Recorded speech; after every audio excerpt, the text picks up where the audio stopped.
অনেকেই রোজা অবস্থায় সন্দেহ করেন যে এই দাঁতন করলে কি হবে, দাঁতন বা মিসওয়াক করলে রোজার কি অবস্থা হবে।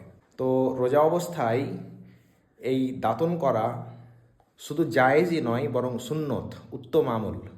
যে কোনো ধরনের কাঁচা দাঁতন, নিমের হোক বা এ ধরনের মিসওয়াক হোক কিনা, এগুলো জায়েজই নয় বরং সুন্নত।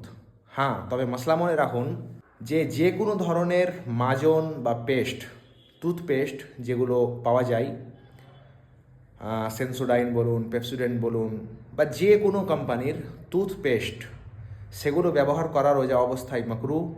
এবং যে কোনো ধরনের দাঁত মাজন, শুকনো দাঁত মাজন, চাই গুল হোক বা যে কোনো ধরনের লাল বা কালো বা সাদা, যে কোনো ধরনের দাঁত মাজন, সেগুলো রোজা অবস্থায় মাকরু।